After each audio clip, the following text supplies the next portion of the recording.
First thing, jump on. It's going to weigh you. Jeez, big unit. All right.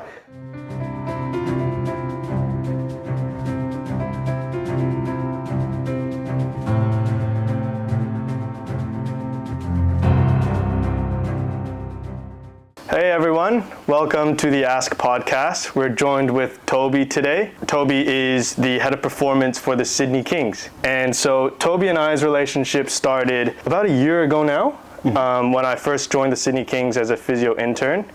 And it's been an amazing ride with Toby. He's helped me so much with little projects that I'm having, including this one. And yeah, man, it's been a blast. So thank you so much. You're very welcome. I should be thanking you. That's a huge wrap and pleasure to come on, mate. Like really excited about the project and having me up front. It's an honor. So can get into it. Before we get started though, I do a little surprise for you. Just so that you guys are all caught up, Toby has been helping me with another project where I'm kind of making an S&C program for the volleyball club. So Toby has taken time out of his day to call with me, sit down and have a chat, walk through concepts of S&C applied to a volleyball environment. And so to show my appreciation and the club's appreciation, got a little something for you. It's just a little shirt from iAthletic. Good on you, mate. Appreciate that. Didn't need to do that at all, JT. I absolutely love any chance to talk a bit of shop and enable growth and all those sort of things. So as I said, I should be thanking you, mate, but I appreciate it. Thanks, Tobes. So how did you get into S&C, man? So I think it goes a long way back. Weirdly, like I can look at when I was a kid and I was already doing things like this. So I'm talking back at like 8 years old, things like school, cross country and track and field and eventually basketball.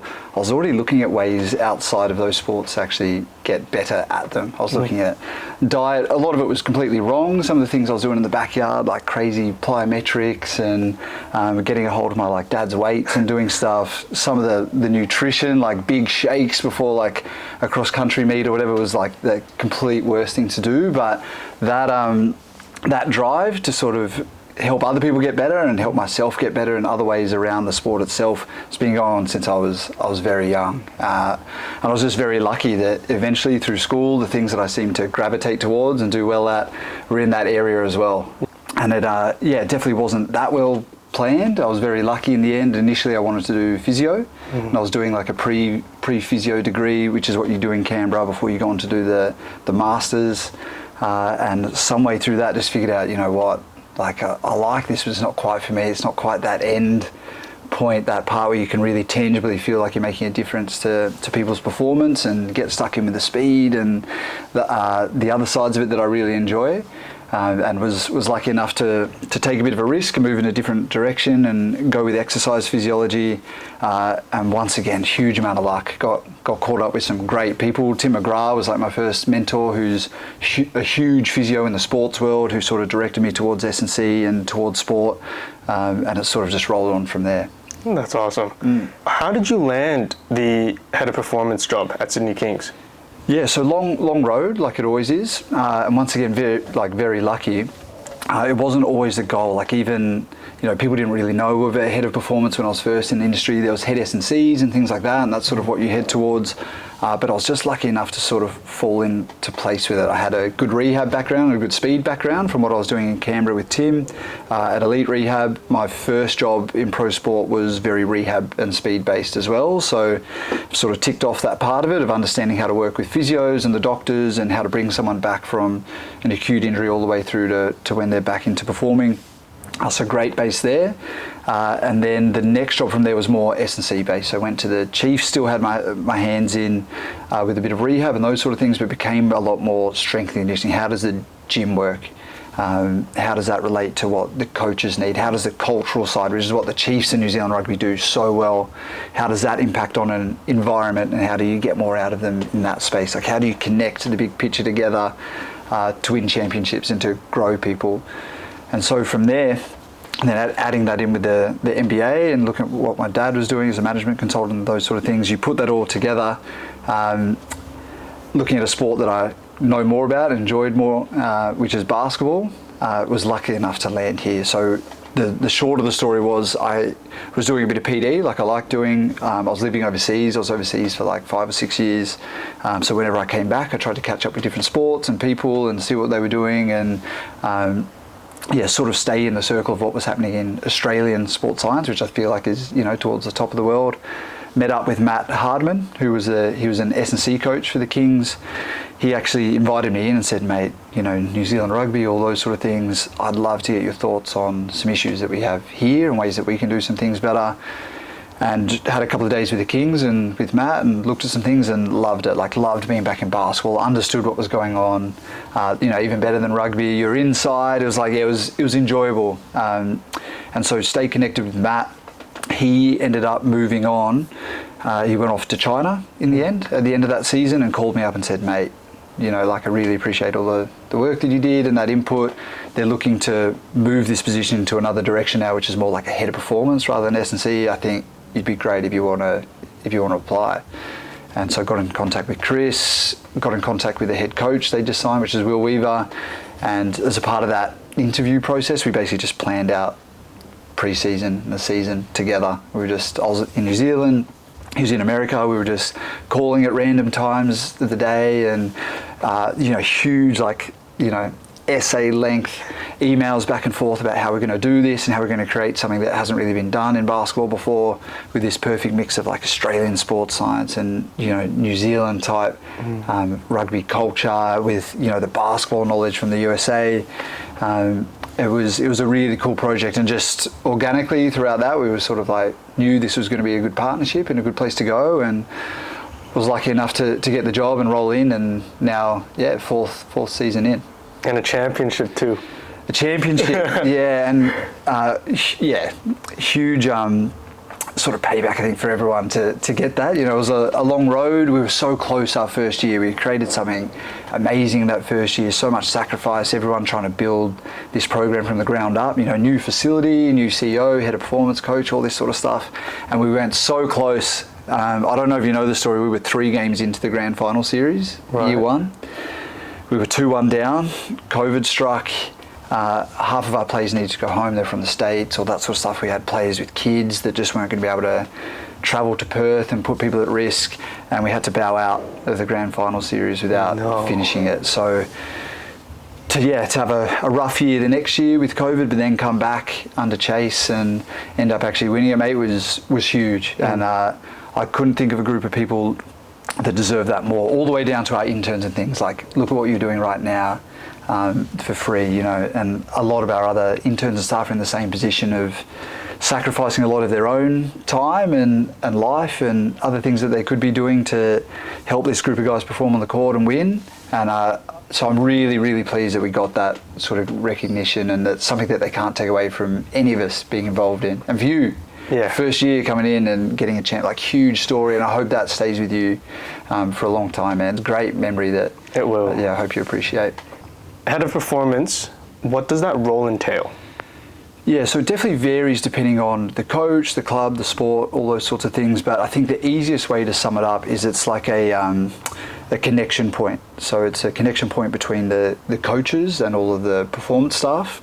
So under the head of performance is your docs, your physios, your massage therapists, your dietitians, your sports scientists, your S&Cs, the intern program with the analysts and those sorts of things. So it's about recruiting them. So forming budgets and things with the front office, recruiting a really good performance department, and then connecting those 3 things together. How does the front office and the management work with the performance? How does performance work with the coaches? And I'll sort of sit in between, trying to gradually, from a big picture point of view, push the program along in the direction that it needs to go. And so a really key person that I work with like that is Luke. Luke's sort of the equivalent on the coaching side. He's sort of above them, figuring out, right, who do we need to get in? What do they need to do? How can we grow this to be, not just the top of the NBL, but one of the top sporting franchises in Australia? And I do the same thing for us, finding great interns who I'm like, right, this is not only going to be a great guy for now, but this is a guy that we'll be able to employ soon, or one day comes back and it can be the head of this program. That's the job, recruiting good people, growing good people, connecting them together, and then trying to get the most out of our guys on the court, away from just the X's and O's. So, feeding all the knowledge that we have and some of the data that we collect to help the coaches perform too. How much scrimmage do we need to do on this day? Where are our low days? Where are our high days? How do we have like a good warm up? Where are our like periodisation strategies for the gym and speed and all those sorts of things, and how does that flow into what the coaches are after to help them perform?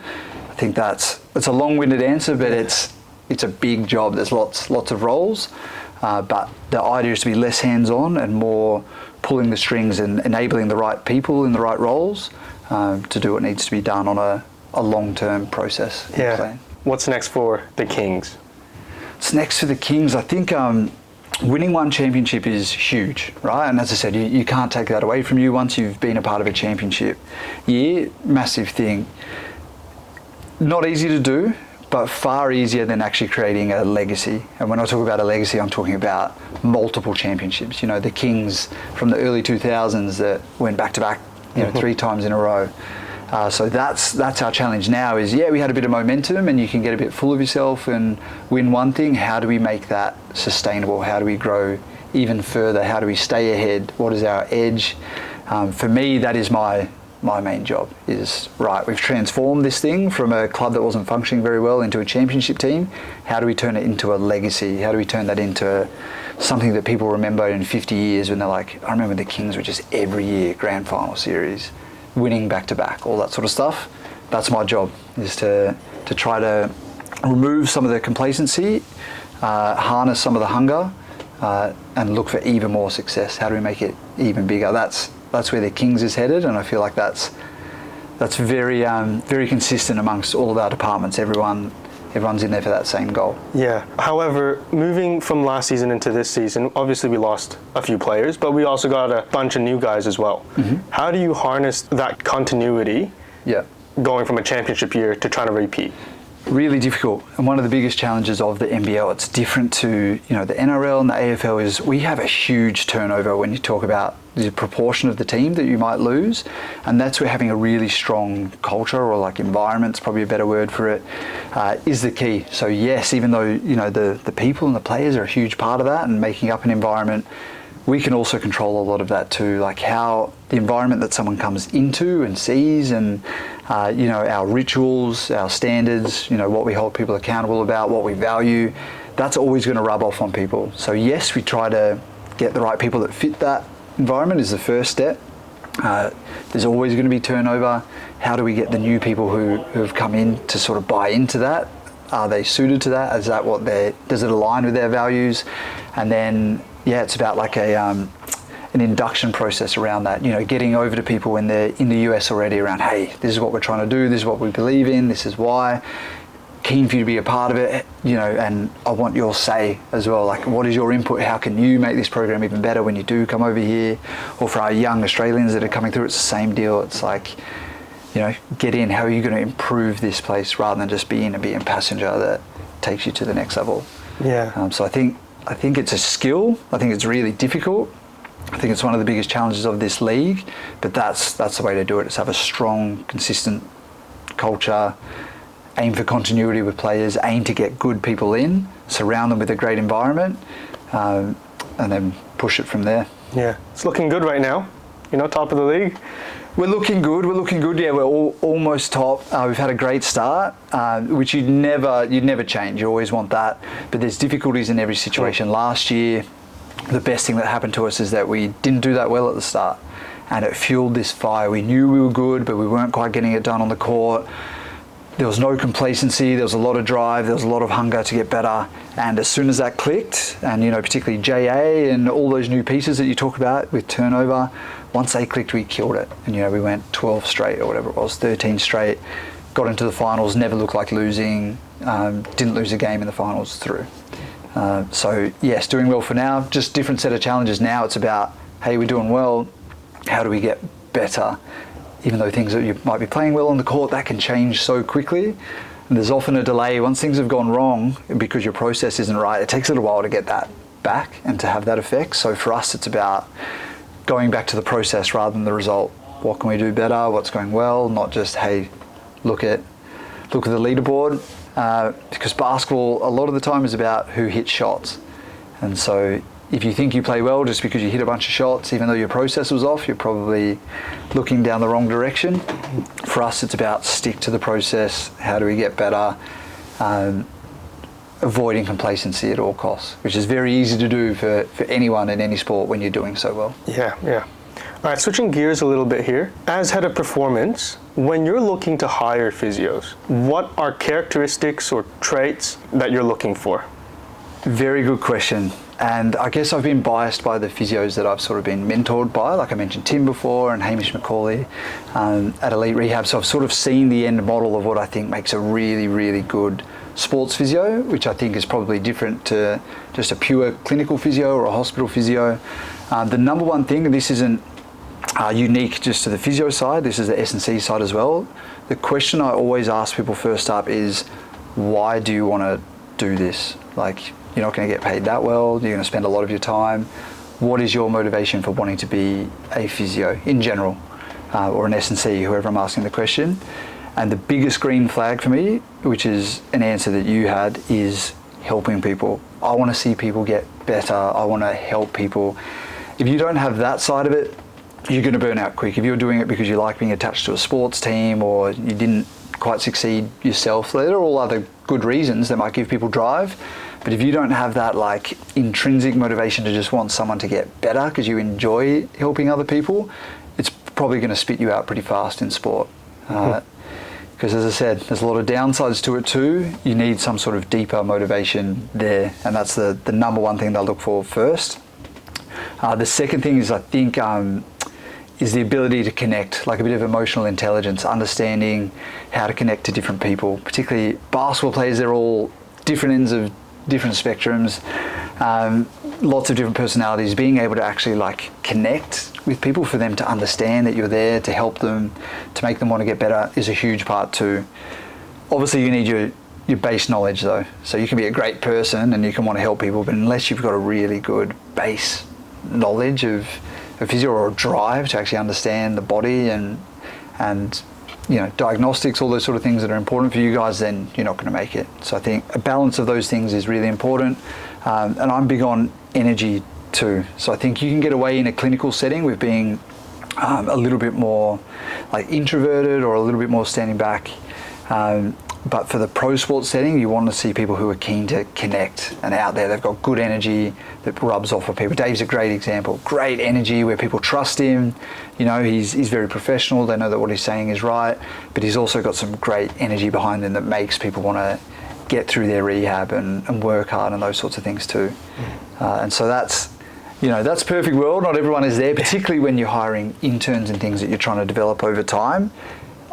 Of course understand, hey, this is like a 4 or 6 year project, but the building blocks to see, there's probably those there. Awesome. Yeah. Burnout is another topic I want to touch on. Yep. Sports is notorious for just long hours, right? And you're traveling a lot. You might not get to spend a lot of time with your family during the season, let alone like the physios that work here, they have another job at working at a clinic.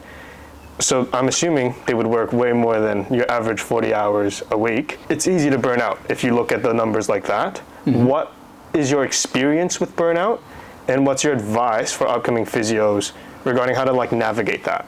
Yeah, so very relevant. Almost feel like this is targeted here. I think everyone has been through burnout, like particularly this is 10 years in sport or something for me now. Very, very relevant issue and a tough one to navigate as well.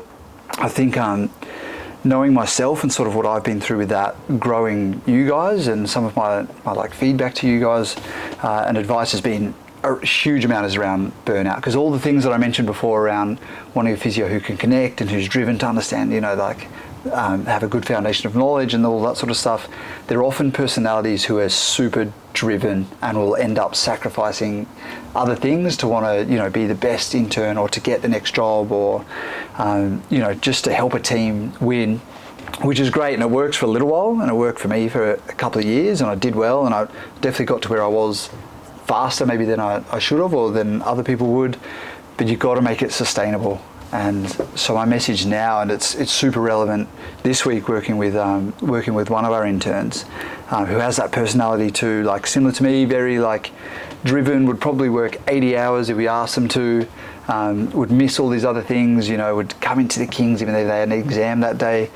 It's about me teaching people early on of like, you got to learn to let some stuff go. You're not going to be perfect. This is not the be all and end all. It's not life or death. At the end of the day, we're helping people get back from injury and we're helping people win basketball games. There's got to be another side to it. So I think burnout for the personalities that are attracted to sport is definitely a huge risk factor. And the earlier on that we can teach people and get away from that old model of wanting people just to put their whole lives aside to come in and help this team for free, I'm trying to get around that as much as I can, and I'm trying to give back as much as I can. Things like what you're doing, projects outside of just your internship or your prac, you know, that's still helping you grow. People having sports that they do or other interests, super important, and important to make sure that those don't fall off.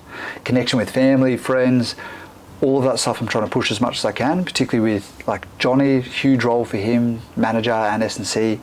Could end up working 90 hours a week if he really wanted to, do you know what I mean, and barely sleep. The key is to start things off and have systems and structures at the workplace that enable people to enjoy their time in, enjoy their time away, and be sustainable over a couple of years or longer, rather than just burning them out over 1 year and taking them for everything we can, and then not enjoying their time at the end, or not giving us as good a performance in the end long term because they just don't have the emotional energy to do it. So you've just touched on a bit of like the mental side of things. Do you have any tips of how you managed a possible burnout? Yeah, so I'll give you, so that relevant example that I've been working with someone on the last couple of weeks is organisation is super, super helpful. I think for anyone who's overworked, when everything's just floating around in your head and you feel almost overwhelmed, you don't know where to like bite that first sort of chunk off first of everything that you've got going on. Will Weaver, that coach I talked about, is the master of this, and you know, I might be 60% of the way there to where he is, but he managed that work-life balance so well just by being organised. He had, you know, week schedules and month schedules for himself done in his own life, where he knew, right, on this day I need to make sure I talk to family, and I'm going to do that. I'm going to call home. He had a list of people he needed to connect with each week that he knew were great outlets for him, where he could vent or just not talk about basketball or the Kings. Utilising pockets of free time, making sure, hey, I've done up this week schedule and there's no free time, or there's no like recreational time. I'm not doing anything that I just enjoy that's not work. How do I get that in? And what am I going to do? Is it, for Will, it was surfing. For me, it might be like gym or whatever. For other people, it might be getting off to music festivals and stuff. It's making sure that you can actually plan your life around the proportions that it should have in it. Otherwise, you can easily get caught up sitting on the laptop one night and, you know, getting distracted by this one thing that takes you 3 hours that you're trying to do and go down a rabbit hole. I think the better planned and organised you are, the easier it is to actually enforce that balance. Keeping it going is tough. Lots of people get motivated and they do up a great plan and they see, you know, I've got great balance here, I'm going to do this, this and this. The key with Will and what made him so good is he continually did it every week, reviewed the schedules, reviewed how he was going. Am I burning out? What do I need to do? Be okay with not being the first in and the last out every day. Being okay with letting a few calls go and just having time to yourself with your phone off, which is something that I find super difficult. It all comes down to the planning for me is like the number one thing that can really help avoid burnout, because you can identify it and you can plan to avoid it. This one, I just want 3 quick pieces of advice for people who want to go into sport. Expose yourself to as many people and concepts and knowledge as you can, whether they're good, bad, whatever. Like find as much information as you can so that you can filter that and become the physio or the S&C that you want. Given that the quicker you can do that, the more people you can talk to, the more accelerated that process is going to be in terms of finding your identity as a clinician or as a physio, as an S&C. So that's my first one. Second one is probably exactly what we talked about, is about forming good habits, particularly around burnout. Being planned, being organised, right. You know, with you've got all these projects and things going on. how are you going to balance that? So how are you going to get the most out of this and the most out of your degree, but also like make sure it's sustainable? So I think the planning and the forming really good habits, which is what we expect our players to do. You know, we expect people to get up, have good breakfast, have good sleep, all that sort of stuff. Learning to do that yourself will probably help you teach it, but also help you become a sustainable practitioner. Yeah. Yeah. Last one. I think for me, it's about, so I talked about already like getting to as many people and places as you can. It's probably about experiencing as many things within the performance realm as well. So whether it's, you know, for a physio, getting to hospitals, what you're doing right now, talking to S&Cs, like going lateral to what you actually need to do. Yes, there's a big focus there, and you need to be good at what your specific role is, but getting outside of that for your own growth. And it might be away from that sort of stuff. It might be about learning or about motivation or whatever those sort of things are, but becoming really well-rounded by having a good general knowledge outside of those sort of things is important. And I'll give you one last one just because I love this one from Simon. But Simon's biggest piece of advice is always when you're first going into a clinic or into a team, yes, you want to connect, but you're not there to be their mates. You want to connect in a professional setting first, really prove that you're trustworthy, that people can buy into what you're getting them to do, and then form the sort of the more friendly relationship from there where you can connect. But I feel like for new physios and new S&Cs coming through, it's so easy to want to like be liked and be friends with, you know, people who you might admire, who are great in their sport. Sometimes just own your position first, get respect as that, and then you can sort of loosen up the relationship from there. Yeah, that's awesome. Now, on the contrary, what are 2 pieces of information that you don't think most people know about sports? So like something they need to be wary of when they come into sports. Yep, good question. I talked about this with someone yesterday. I think it's sometimes people come into sport, and maybe I'm keen to hear your perception on this because it's more relevant for you and where you're at. I think people sometimes come into physio or S&C or anything in the performance space in sport and think it's going to be perfect world. Like you've got all this time with athletes, everything is going to be perfect. We're going to get all the rolling in that we need, the diet side of it. We're going to provide everything and micromanage every little part of their day, and they're going to be little robot athletes that we do everything that is the best for their physical performance. And it's just not the case. Like we're dealing with humans, we're dealing with budgets, we're dealing with logistics. At the end of the day, a lot of this job is about how you manage those other factors. I think there's lots of people out there who could write a perfect plan for someone to get better at their sport or, you know, better in the gym or do their rehab really well. But how you manage difficult personalities, how you manage not having the budget to do all those things that might be perfect world, how you manage schedule changes, how you manage difficult coaches that might not believe in what you're doing or might not give you time to do that sort of stuff. I think realizing that before you come in is huge. It's more about how you can adapt, how you can get the greatest net gain out of the situation and the context that you're in, rather than thinking, oh, I know the science and I know the diagnostics and I know some rehab philosophies, I'm just going to roll that out, because it's never going to be smooth sailing. The ability to navigate hurdles is the big difference between someone who might be in a clinical setting and a sports setting. Yeah. And knowing that, I think gives people a bit of an advantage coming in. Switching gears a little bit, when you start making your S&C programs, what are the first questions you ask yourself to get yourself started? Very good question. I think that's one that comes up a lot, particularly with our S&C interns. I think the temptation for lots of people is to work from like the inside out rather than the outside in. So for me, the first things I look at are the bigger picture. So, you know, and working with the volleyball thing was the same. It's like, what is the sport? Who are the athletes? What are the restrictions? You know, what sort of gym and all those sorts of things that you have. I think sometimes people get caught up in the social media age of being like, this is a cool exercise that looks like this sport. How do I use that into a program and will that get someone better? So everything about what I do is starting out. It's about context. Where is it in the year? What are we trying to achieve? You know, what is that player or team's context? What is the net gain for the group and the individual within that? And then I gradually funnel that down to blocks, like you and I have worked through about groupings for athletes, and what do we have available in the gym and timings that we have and those sorts of things. And then the last point is what exercise do you use, or maybe the rep scheme that you use for that exercise. But that's the very end point. The thing that gets me started is always the context. What are we trying to achieve? Like, why are we doing this? Yeah, okay. Actually, now that I think back on it, that's exactly what we did when we made our volleyball program, isn't it?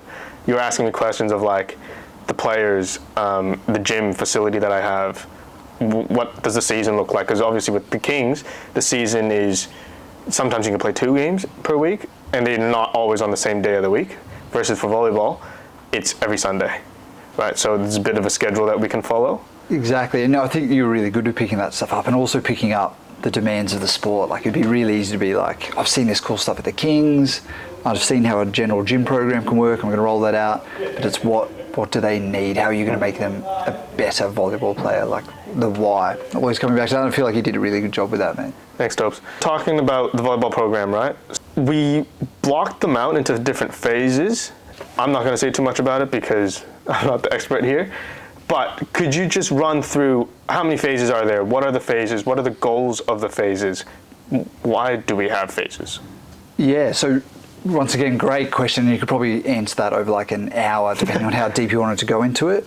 The way I do it is relatively simple. There's lots of different periodisation strategies.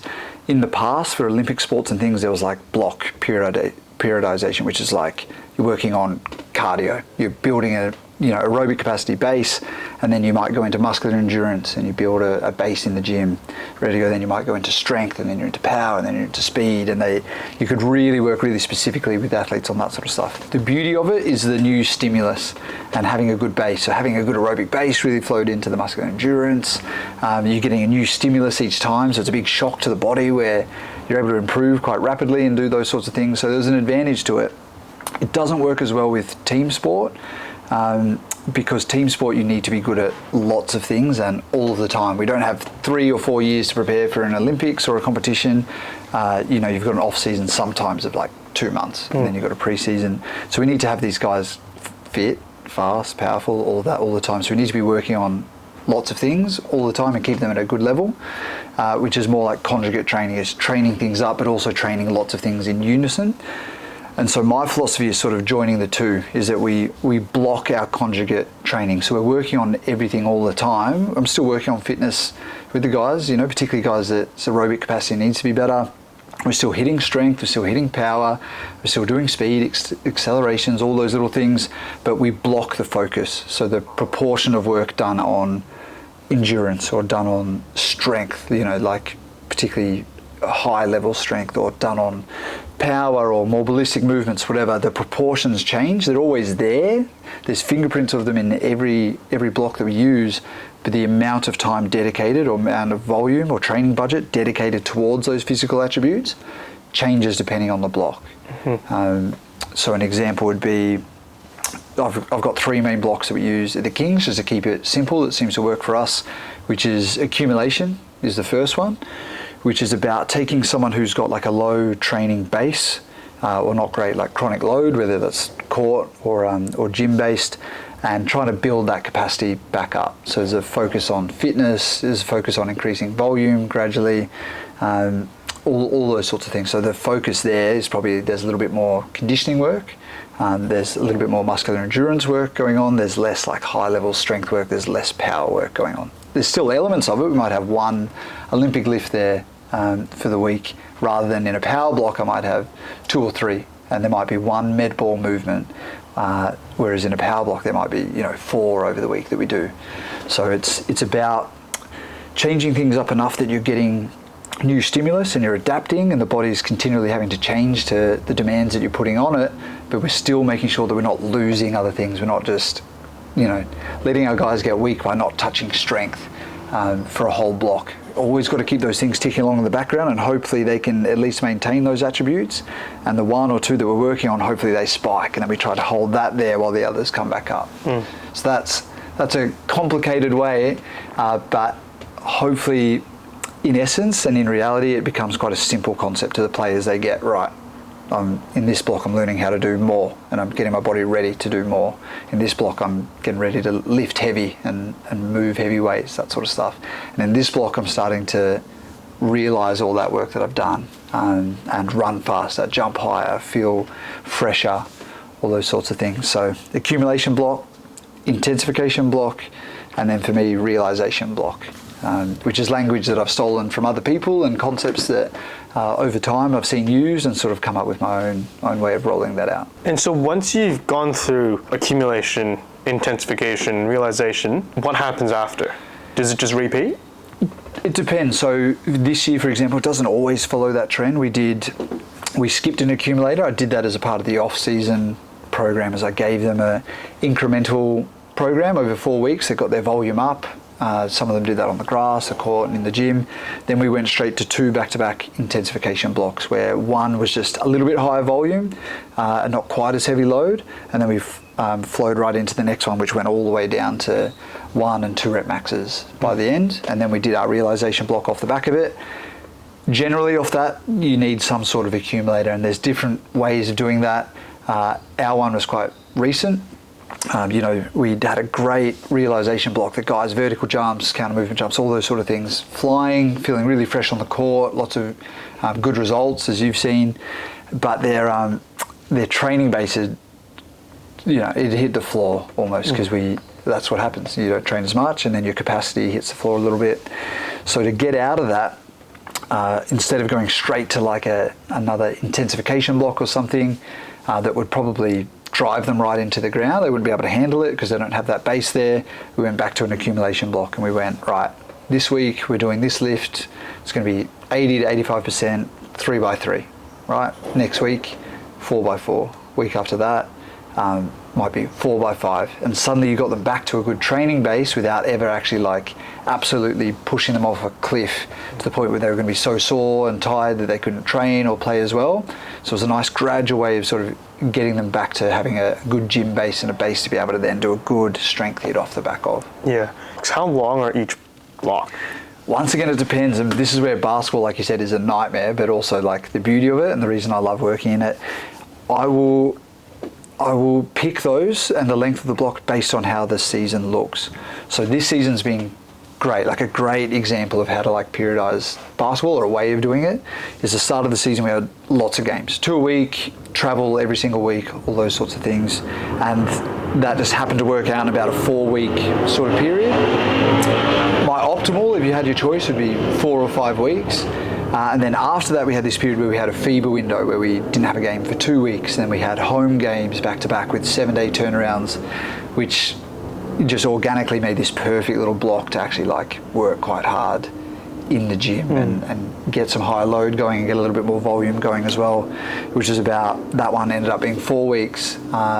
So I sort of let the games and the spread of load throughout the season and what's going on dictate how long those blocks would be, but optimally somewhere between 3 and 6. How long is a realisation block? Is that also about optimally was 4 to 5 weeks or something like that? Depends. I normally try to keep it a little bit shorter, particularly in, let's say, the first realisation block of the season. It might be 2 to 3 weeks. Otherwise, like what we talked about, your chronic load from a gym point of view, or your like training capacity starts to decline pretty rapidly, which then impacts on the cord and a few other things in terms of tendon loading and stuff too. So I try to keep that first one short. But in the end, yes, as we get towards finals, and I know the reality is we're not actually going to be able to gym much anyway. We're going to be traveling. It's in essence a realisation block without my like input or choice on it. That might be a little bit longer, and that's where we start moving towards microdosing. Basically, at the moment, with the season works, we can have good big gym blocks and that sort of stuff. Eventually, it becomes very individualized and very microdosed. Right after training, you've got to get this in, or before this flight, we're going to aim to do this. So we're still trying to get as much into the players that we need to help them perform and keep them on the court, but it just needs to be done in a slightly different way. Okay, that makes sense. With basketball, I see them training after gym. They play multiple games a week. Mm-hmm.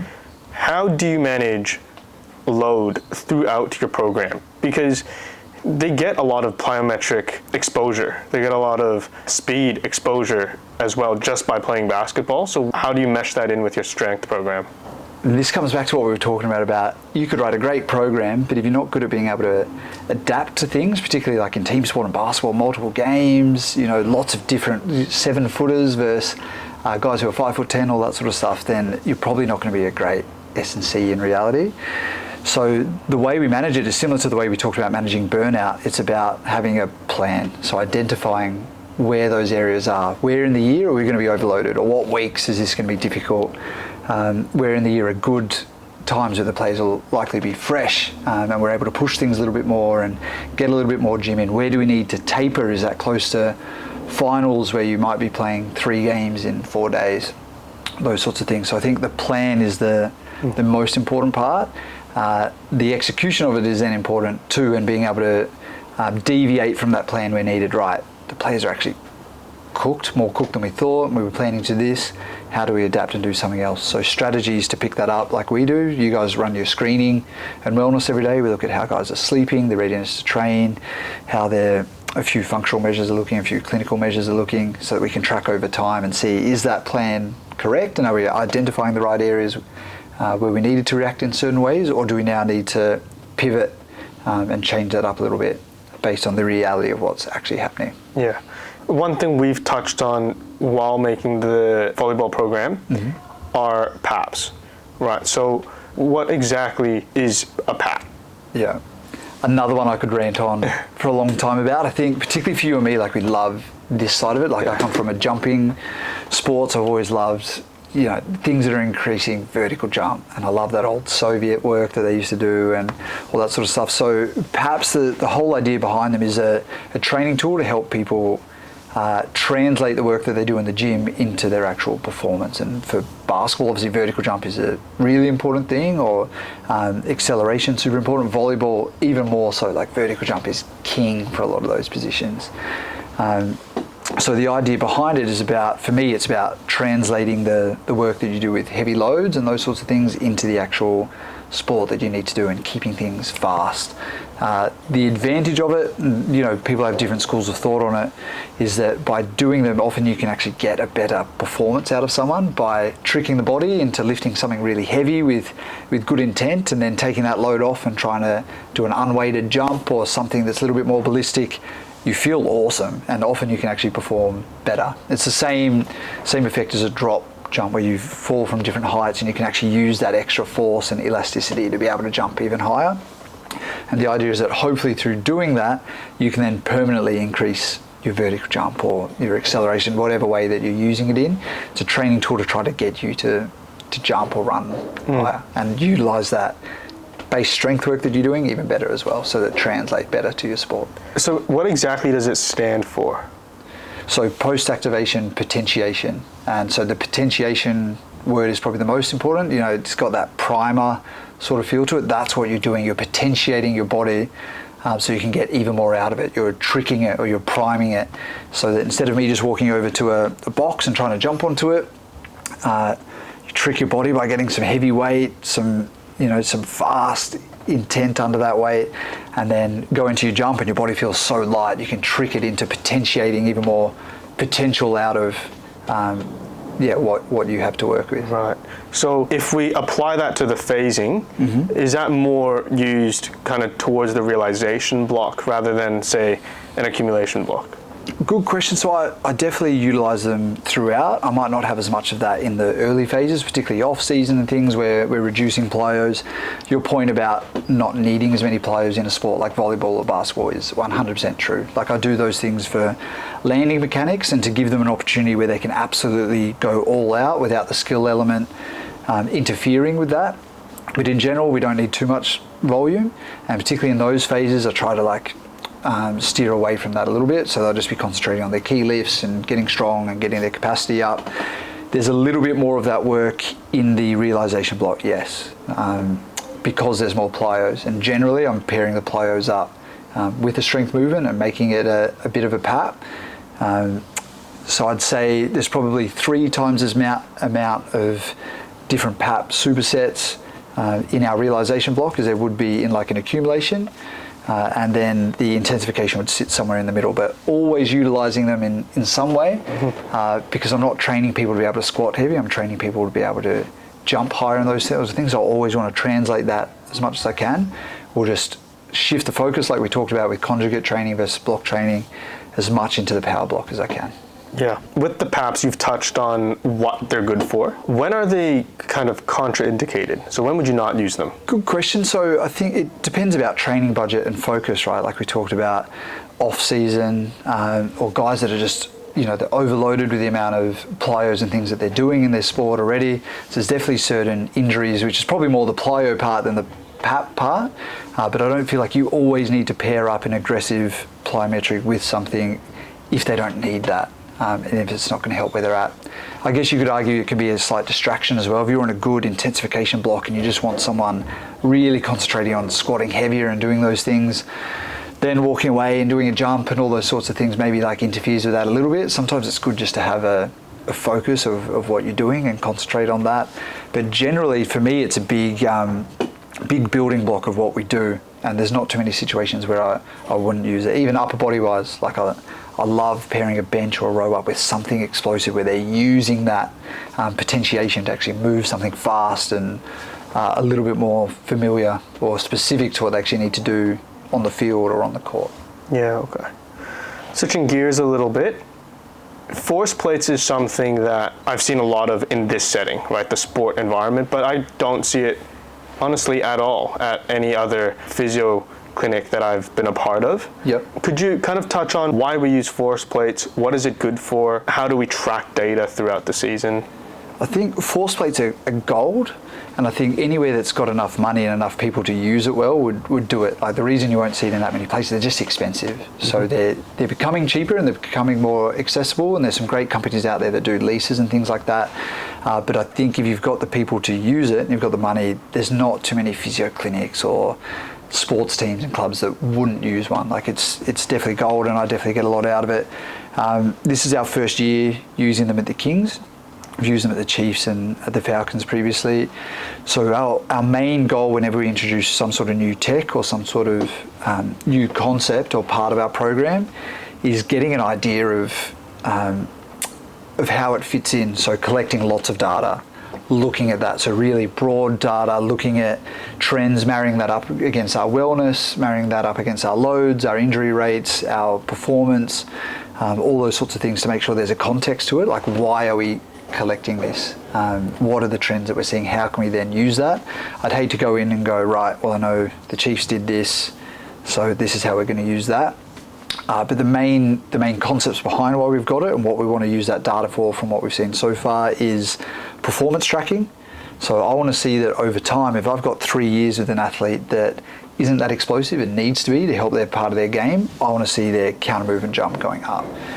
If there's an athlete that we know is relatively weak and not good at producing force, and we use an isometric mid-thigh pull on the force plate to track that over time, I want to see the same thing. I want to see that they can now produce more force, that they're getting stronger. The other side is the baselining side, which is probably more interesting for you, is where is someone at when they're normal, when they're not injured, when they're fresh? Like, what does their asymmetry look like? What is their counter movement height? What is their flight time over contraction time? So what is their strategy that they actually use to jump high? And then when they're hurt, you can then have a bit of a baseline of knowing what you need to build them back to or beyond.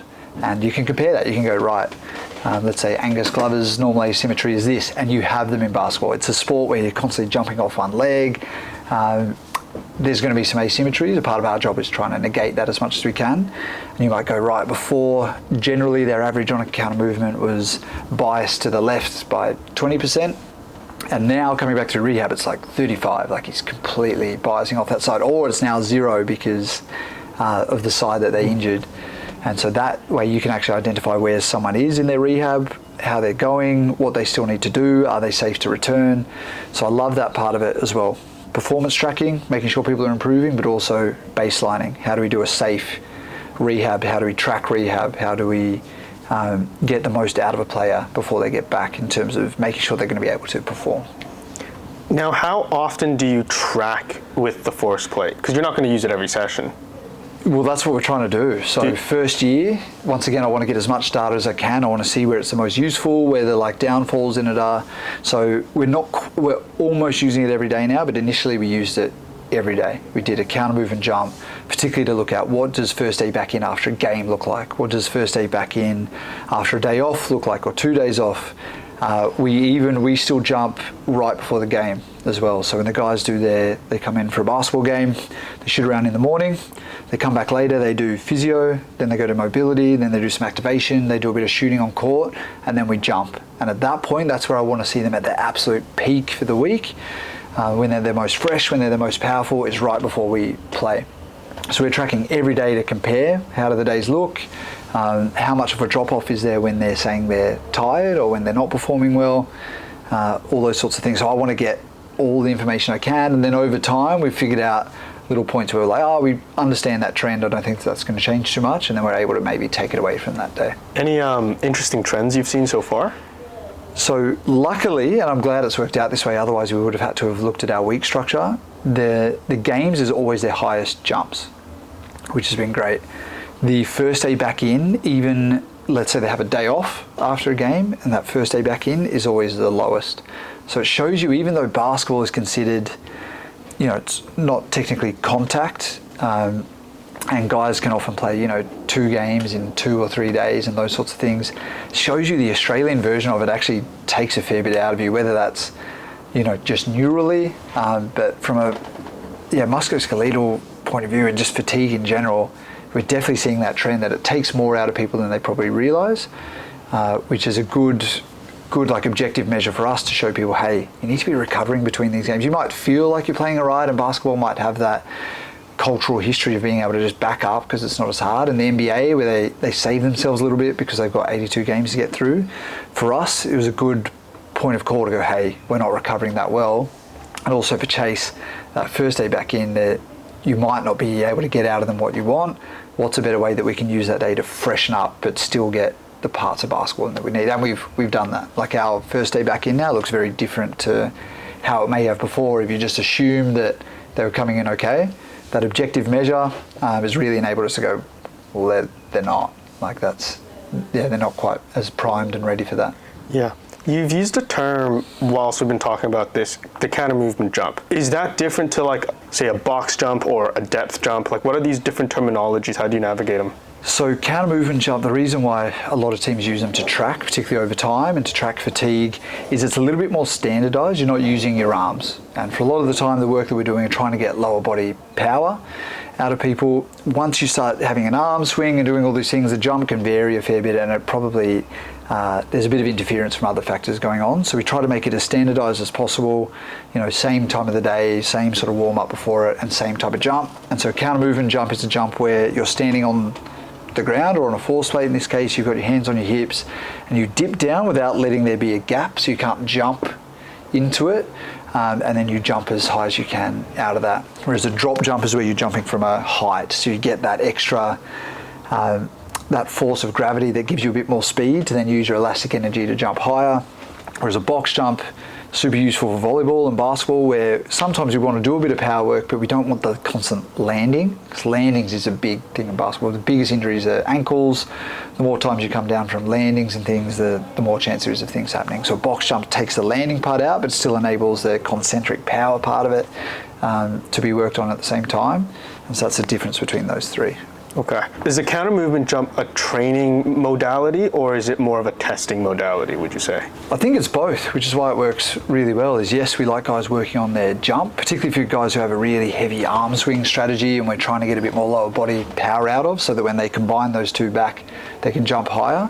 So it's a definite training modality. You're jumping, you're trying to express force, those sort of things. There's a bit of a technical element to practicing that too, but also a great testing and tracking tool as well, just because it's a really easy way of standardizing a jump and looking at how long they actually spend on the ground during that jump, how they land and how much force is spread between the two sides on the jump or on the landing, all those sort of things. Yeah. Now that we've talked a bit about it, would you be happy to coach me through a bit of it downstairs with the force plates? Definitely. You're going to embarrass me with your vertical thing, but let's have a look. Let's do it.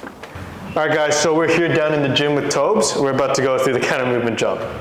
Easy, so first thing, jump on, it's gonna weigh you. Jeez, big unit. All right, and then when you're ready, so hands on hips. Okay. You're gonna dip down, jump up as high as you can. Rest fast? As fast as you can, as high as you can. You just jump the way that you are gonna get your best jump out of yourself. Okay. Jeez, not bad. So that's 42.3 for your counter movement jump height. Let's go again. We've got 2 more attempts.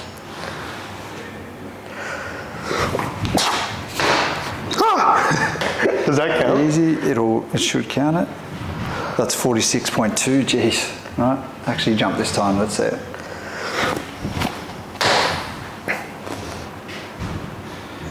$45.1. There you go. Big, as expected. I knew you wanted to show that off. No, I didn't. Should we do the counter movement jump? Yeah, 46. That's pretty big. We only got a few guys in the 50s. Really? Brucey's not even in the 40s, so. Hey, I jumped bigger than Brucey. Okay. So if we analyze my jump, what are some key takeaways from that you would run with? Well, the first thing is how high it was, which means that obviously your overall performance, like output, is great. To get a 46, cold, very good, and obviously it speaks to your like history. If you wanted to really dive deep into it, which is difficult just on the iPad, but you have quite a deep jump as well, so you spend a long time on the ground. So there's a relatively long contraction time as well.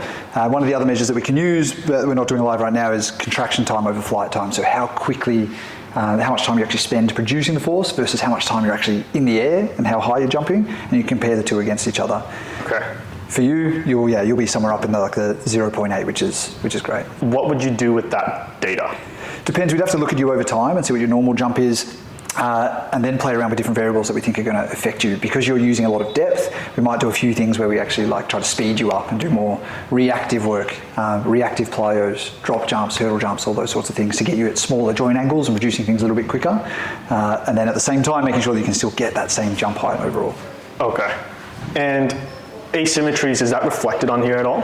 Not on the live system, but as we download it, yes, you'll be able to see asymmetries for almost every measure we have, whether that's like concentric mean power, peak power, eccentric peak power, mean power, all those sort of things. We can marry the two up, which is a hugely important part of it. Producing force and jumping high is great, but the injury prevention side of it, making sure guys are as symmetrical as possible, is just as big. You said the number, was it 46, the number? You got a 46. What does that represent? So it represents, it's an estimate of jump height, and there's different ways that you can do that with a force plate. Sometimes it's purely about how long you spend off the actual plates, or it could be measured up with like the how much force you're producing as you leave, and basically your peak speed as you leave off the plates. Okay. So this is that a unit, 46? Centimeters. Centimeters, okay. Yeah, right.